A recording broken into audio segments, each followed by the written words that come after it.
Welcome back guys. Ngayon pala ay ipapakita ko sa inyo yung nabili naming airsoft gun WE Glock 17 Gen 5. Check na natin kung ano nasa loob ng box.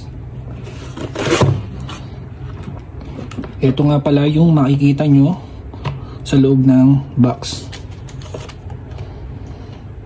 Ito yung kanyang manual at i-scan nyo siya rito para makita nyo yung ibang nasa loob pa nito. So ayan guys, check na natin yung iba pang mga kasama nung unit. Ito yung kanyang magazine. So ayan guys, ang ganda. At dito nga pala nilalagay yung kanyang green gas. So ayan, may nakalagay na WE Tactical made in Taiwan.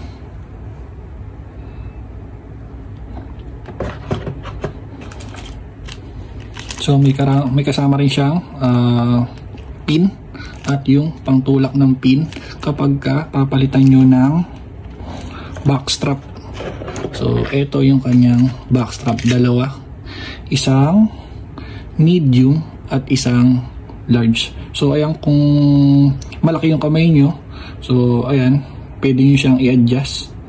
So kung maliit naman, pwede nyo nang hindi gamitin to. So ayan, dalawa.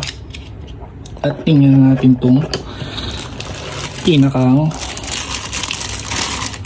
baril. So ayan, nakalagay nga pala siya sa plastic.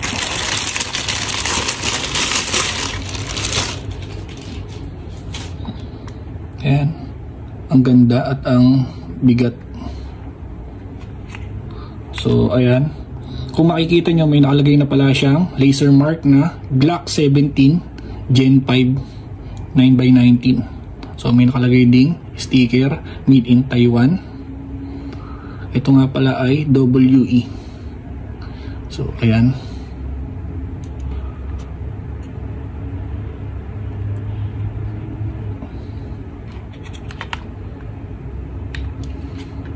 so guys, ang ganda ng unit.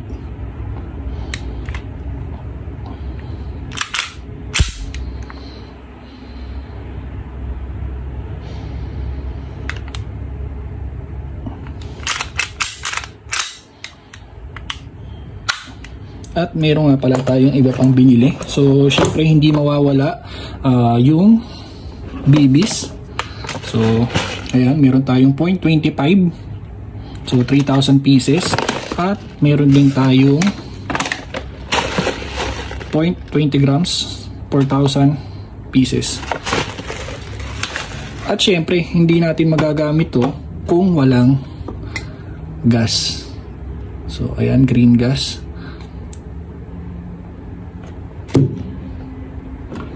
At meron din tayong biniling BB loader. So ayan guys, maya ipapakita ko sa inyo, gagamitin natin to. So kita-kits mamaya.